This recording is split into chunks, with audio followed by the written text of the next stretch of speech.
Lüksimizi davamlaştırmaz, hürmetli vatandaşlar.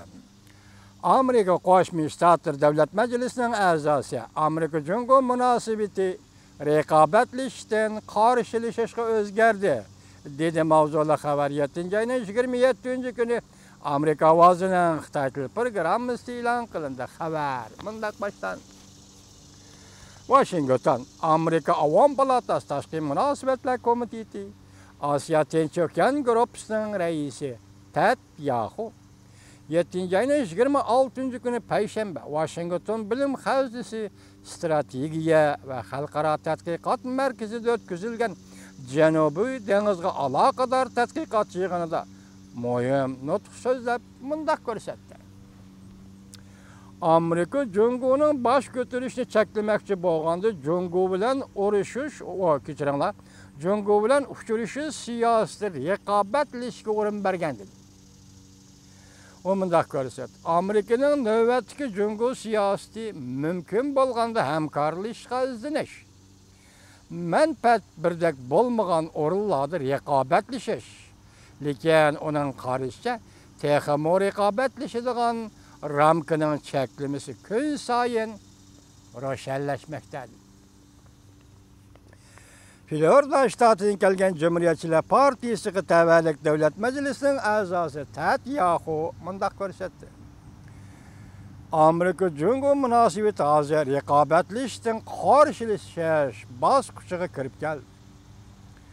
O mundaq ko'rsatdi. Amerika hozir xalqaro bir davrga kirib keldi.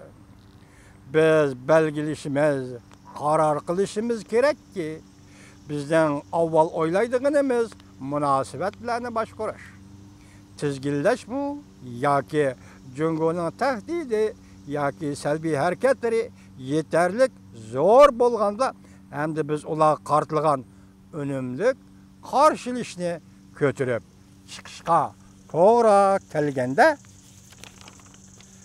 bunda qarshilashish munosabatlarimizdagi qurilish xarakterlik taraflarga ta'sir yetkazgandimi qarshilashish maydonimizni elib chiqishimiz kerak. Ted Yoho mundaq ko'rsatdi. Agar Amerika Janubiy dengiziga manfaatini ilgari suradigan bo'lsa, boshqa egilik huquqli taraflarni qo'g'dash jihatda Amerikaning rayon doirasidagi sheriklari va prinsipga asoslanganda xalqaro tartiblar undaqda Amerika Jungoning Janubiy dengiz o'zining o'rnini mustahkamlashiga nihoyat kuchli qarshi turishni boshlash kerak. Avom palatasining bu nafar a'zosi Ted Yoho mundaq taklif berdi. Amerika Janubiy dengizidagi harbiy mavjudligini texmo kuchaytirish kerak. Jumladan erkin qatnashning kuchini va qatam sonini kuchaytirish kerak. İttifaqlaşlar bilan tashkillangan dengiz armiya harakat guruhi tashkillab, Jungoga tahdid solishni kuchaytirish kerak. Jungoning Janubiy dengizda o'rnini mustahkamlashiga qarta diplomatiya va iqtisodiy dasmini ko'paytirish kerak. Ted Yoho mundaq hisobladi vatandoshlar.